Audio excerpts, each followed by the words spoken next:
CNN, which is not a credible news organization, considering the fact that they hire GOP hacks or any type of political hack, regardless of political ideology, is now in full-blown damage control mode, okay? So first off, let me give you the background in case you missed the initial video that we did on this. They made the decision to hire the former spokeswoman for Jeff Sessions. Her name is Sarah Isgur. And she actually took a loyalty pledge to Trump in order to work in that position. Now, she's problematic for a number of different reasons, okay? Her entire career has been as a political hack, but more importantly, she spread, Seth Rich conspiracy theories. Okay, if that's not good enough for you, she does not believe in the severity of climate change, even though the Pentagon does believe it's a national security threat.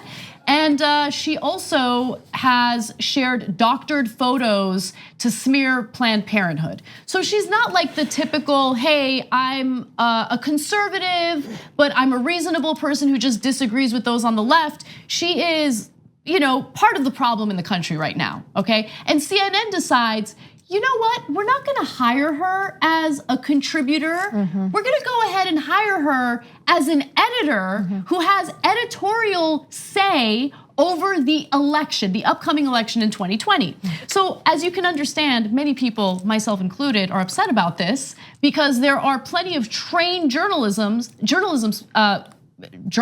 out there who have gone to journalism school, they have training, they understand what journalistic ethics mean. They're not getting hired. You just get political hacks hired behind the scenes at CNN. So let me that's me filling you in. Now let me fill you in on how they're getting defensive about it. The DNC is concerned for obvious reasons. Now, if you have a GOP hack, running the show, or at least running part of the show in terms of campaign coverage, how do you know she's gonna be fair toward Democratic candidates? So Chairman Tom Perez and the DNC expressed to CNN that they have serious concerns with the hire. They continue to talk to the network about how this impacts 2020. And as of Wednesday, they got assurances that she will not be involved in debates. Yeah, still not good enough. She shouldn't be involved in any type of editorial decision at CNN, period. You wanna have her as some sort of political analyst who comes on and debates and argues in one of those ridiculous panels, fine, they've been doing that. But her position is very different from what CNN has been doing. And I was clear in the initial video, I wanna be clear again. This is not about ideology for me. If there was a left-wing operative who had gotten hired in an editorial position at CNN, I would be just as angry. Because again, there should be a trained journalist with journalistic experience in that role. But instead, they hired her. One other thing before I open it up to the panel, she was shopping around for a job. She apparently went to MSNBC, and you know what her pitch was? I have some inside info on the Mueller investigation. Luckily, MSNBC passed on her. But CNN decided to hire her. They claim that didn't play a role in their hiring decision. But it doesn't matter, CNN is not a legitimate news source and will continue to be an illegitimate news source as long as they hire hacks like her. I was thinking about her and also someone else they hired, and to also differentiate between the role of an editor and the role of a commentator, someone who's on a panel, which is that CNN recently hired John Kasich, who was a Republican contender for the presidency, and they hired him as a commentator. They hired him to provide his insight, his opinion, as they have panels, as they do in that accord.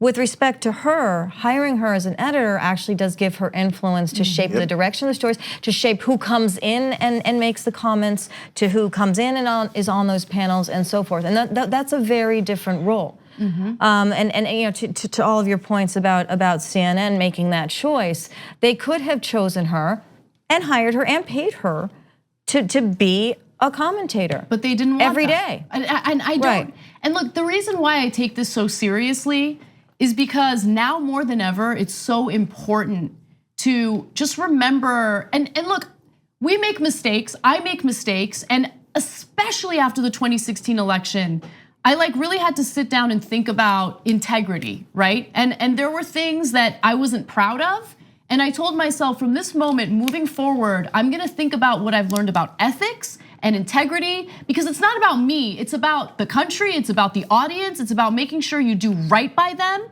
And CNN, like, I just think about all those journalism students right now who dream about one day working their way up through all these little markets in the country to get to CNN. For what?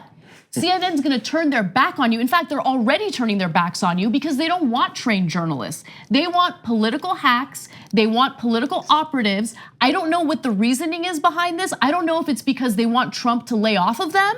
I don't know if this is because they want access to politicians, but either way, those motivations are wrong. And if those are your motivations, then you're entertainment. You're not a journalistic organization, period. Well, the development in this is that we've got bungle on top of bungle. So they started by hiring this woman, and we've gone through all the reasons why that's ridiculous. So, in trying to go through damage control, they said, yo, we talked to the DNC. The DNC was, as the quote said, the reaction from the DNC was that this was one of disbelief, a source said.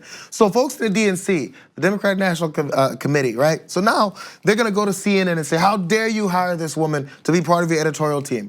And then CNN thought it's good to, hey, let's release a story saying we listened to the DNC and said we're gonna take their advice on how we should use our new hire. Hey, now first you listen to this woman who's a hack. Now you can listen to the DNC to tell you how to use your employees to work. That's double, you've just compounded the problem. Yeah. Now you're a news organization that's letting the DNC tell you how to use your hires and how to formulate your shows on campaign coverage? What if the RNC came in and said, hey, CNN, I don't like how you hired that liberal person or that straight down the middle person. I don't like the way that person is talking on air about the primaries. And CNN goes, we listened to the RNC and we went with what they said. So here's why, I'm glad you brought that up.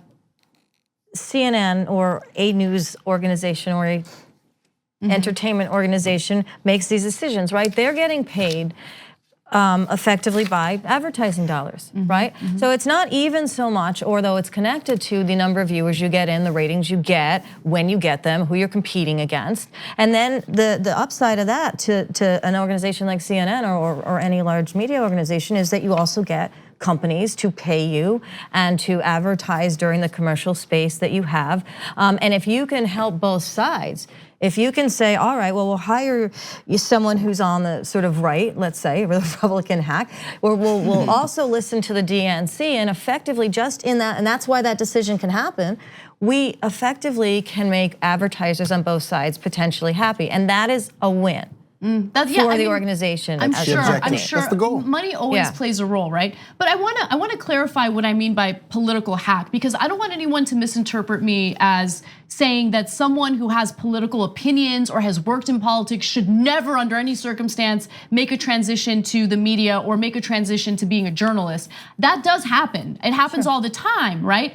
But the difference between a political hack and someone who simply worked in politics is this: she is completely fine with misleading people, smearing organizations that she disagrees with, lying about organizations that she disagrees with, rejecting evidence and scientific information, scientific studies pertaining to climate change. That lack of good judgment is not fitting of any newsroom, right? And more importantly, I'll give you an example of someone who I would be fine with, a conservative who I would be fine with getting hired at CNN. So Rich Lowry, he writes for National Review, right?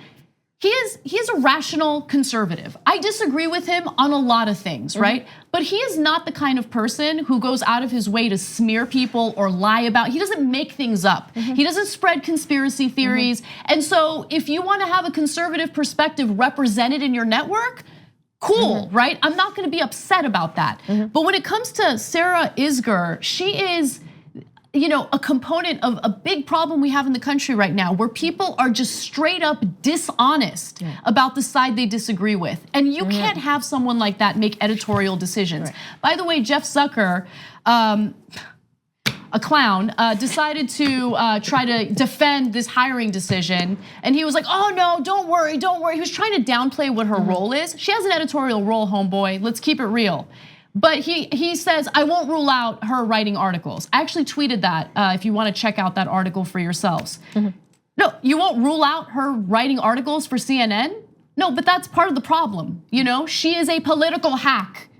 Anyway, so that's that. The conclusion just depends on how people continue to stick to it or not. Thanks for watching this free clip of the Young Turks. Don't forget to become a TYT member today. For more exclusive content, join now at tyt.com/join.